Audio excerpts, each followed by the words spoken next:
উত্তর জেলার রাজনগর গ্রাম পঞ্চায়েতে অনাস্থা ভোটের পর চরম রাজনৈতিক চর্চা। অনাস্থা ভোটে সিপিআইএম প্রধান রেবা দাসের পতনের পর কংগ্রেসের বিরুদ্ধে কুৎসা রটানোর অভিযোগ উঠেছে বাম নেতৃত্বের বিরুদ্ধে। কংগ্রেসের উপপ্রধান কবির হোসেন ও ব্লক সভাপতি মানিকলাল দাসের দাবি, সিপিআইএম মিথ্যা প্রচারে লিপ্ত হয়েছে। তাদের অভিযোগ, প্রধান রেবা দাস ও জহরুল হক বিভিন্ন প্রকল্পের টাকা আত্মসাৎ করেছেন। অন্যদিকে সিপিআইএম এর দাবি, টাকার বিনিময়ে অনাস্থা আনা হয়েছে।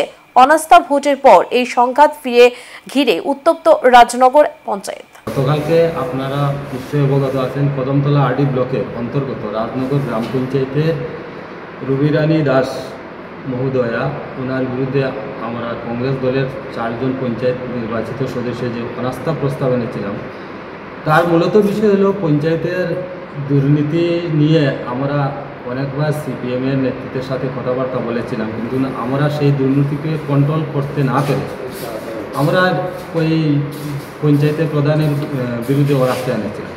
তো মূলত বিষয় হচ্ছে, আমাদের সিপিএম দলের যে প্রধান ছিলেন এবং আমাদের এই রাজনগর এবং কুর্তির পঞ্চায়েত সমিতির সদস্য জহরুল হক সাহেব, উনার নেতৃত্বে আমাদের প্রধান যেসব উন্নয়নমূলক কাজ করেছিলেন, সেই কাজের পরিপ্রেক্ষিতে আমাদের মনের অনেক শূন্য এবং আঘাত লেগেছে, যার জন্য আমরা অনাস্থা প্রস্তাব এনেছিলাম।